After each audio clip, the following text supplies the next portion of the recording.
We're joined now by MS Now national security analyst and former White House National Security Communications Advisor, retired Rear Admiral John Kirby. Also with us, staff writer for The Atlantic, Tom Nichols, and Peter Baker is still with us. Peter, what other details has the Times learned about this plan that involves smuggling the president into a different plane? Yeah, exactly. Remember, of course, he told us he was not taking the Qatari donated plane back for old time's sake. He was going to ride the original or the old Air Force One that has been used for presidents going back to the 1990s. And in fact, of course, he didn't even use that one. So it involved a third jet. And the White House has made the argument that this was necessary to protect his safety. And it's true that there are times in history where presidents have engaged in some sort of a subterfuge or the Secret Service on their behalf to try to keep them safe in moments of potential danger, particularly heading into war zones, for instance. But this is very unusual not to keep at least a handful of reporters with them. I remember on 9/11 when George W. Bush was in Florida and they rushed him to Air Force One because they were worried about his safety. Reporters stayed with him all through that day, even though they slimmed down the number, so that there would always be somebody with him reporting on where he was eventually, even if they couldn't do it in real time for the sake of security. In this case, they sent off that original Air Force One with reporters, with White House staff as a decoy, knowing that there was a danger to that plane. Obviously, that is pretty unusual. Well, I mean, Tom, to that point, I mean, we've seen things like this before, but nothing ever quite like this. It's more than a month later. The White House didn't disclose it. The press discovered it. Does that speak to the threat the president was facing, or does it speak to the way this White House operates? I can't decide. I can't speak to the question of whether it reflects the threat. I'm sure a lot of that is classified. One day we will probably know more about the parameters of that threat, but it definitely says something about the way this White House does things. And, the job number one is keep the commander in chief safe. And if that's what they had to do it and to get him out of that plane and get him somewhere else, there's nothing wrong with that. I think, even though it's happened in the past, putting a bunch of reporters on an airplane, calling it Air Force One, and then basically flying it like a tin duck, as a possible decoy, pretty tough stuff, but that's the nature of war in the 21st century.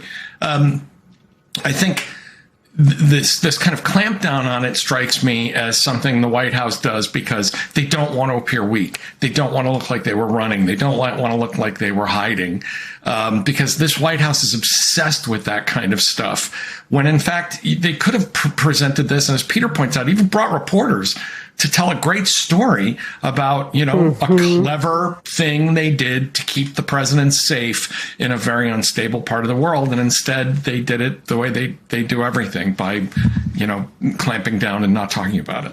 Admiral, you've thought about this from both sides, both from the security side and from the communication side. Any thinking on why it was that they chose not to share this even a month later? It's really hard to say unless you were, on the plane and in the room and hearing the conversations about what their calculus was. What I'm concerned about is the degree to which, I'm concerned about a lot, but one of the things I'm concerned about is the degree to which other options may have been pursued here. I mean, was this driven all by the ego of the look of it, making sure that the trip proceeded on schedule, even with the plane swap out? Could there have been another way to do it was? And I agree with Peter. The other thing that deeply concerns me is the fact that nobody in the press corps was advised of not only the threat, but of the president's whereabouts. There is a reason why he always travels with a pool, because when he is separated like that, I mean, anything could have happened. I mean, he could have had a fall. He could have had a health incident. I mean, maybe he ran into a bilateral meeting of some kind. I mean, the press pool needs to be with him to document that, even if it is under an embargo until a later date. So, I mean, there's an awful lot of things to be worried about here, not the least of which is after the fact, just bald-faced lying to the press when asked when he got back on the ground in the UK, was there a security threat, saying no. I mean, after the fact, when he's safe, I mean, there should have been no issue, no problem with backgrounding press on exactly what happened. The other thing I'd say is it's a stark reminder of just how more dangerous this Iranian regime is than the one that he decapitated,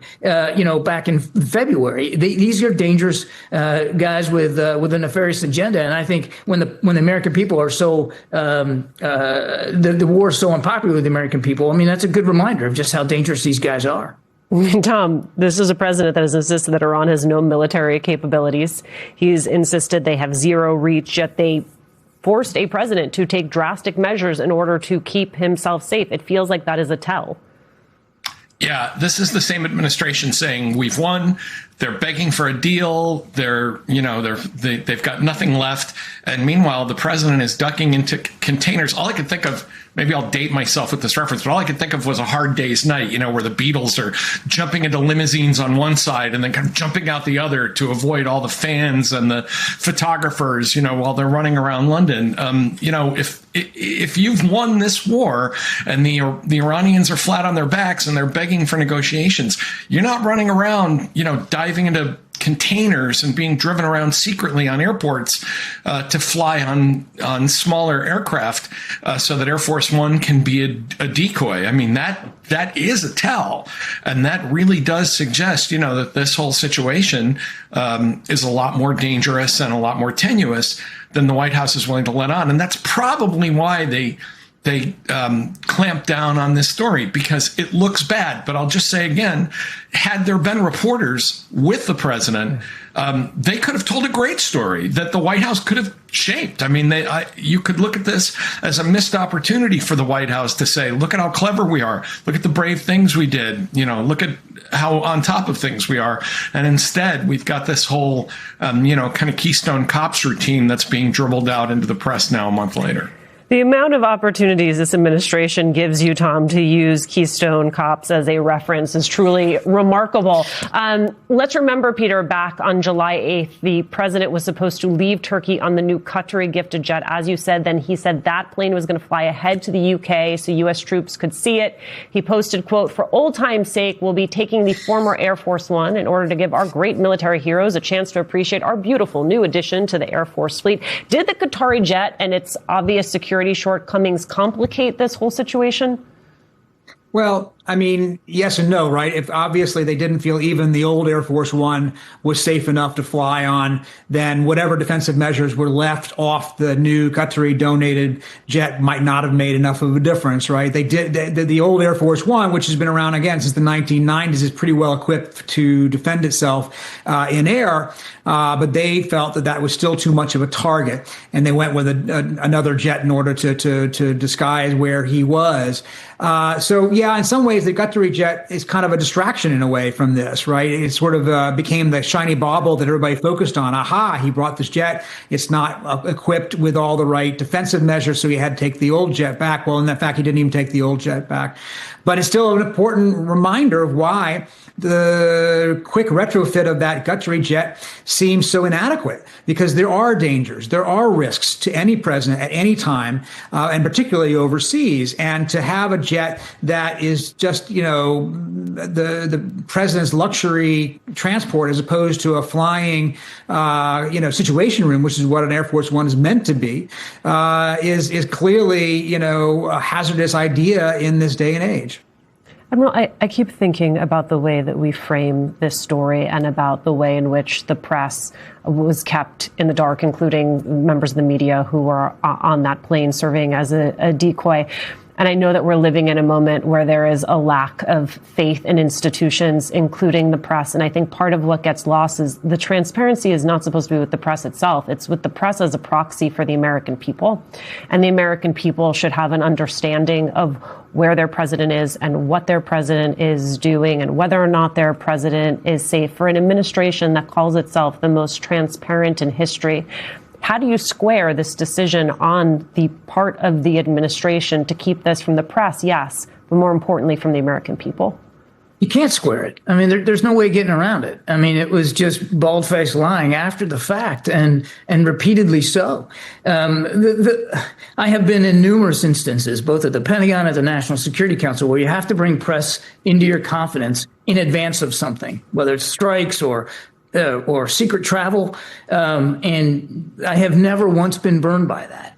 There's nothing wrong with bringing them into the tent off the record and explaining what's going on. Tell them there's an embargo. You can't report this, and here's why. I've never once been burned by that, and I've done it across administrations in uniform and out of uniform.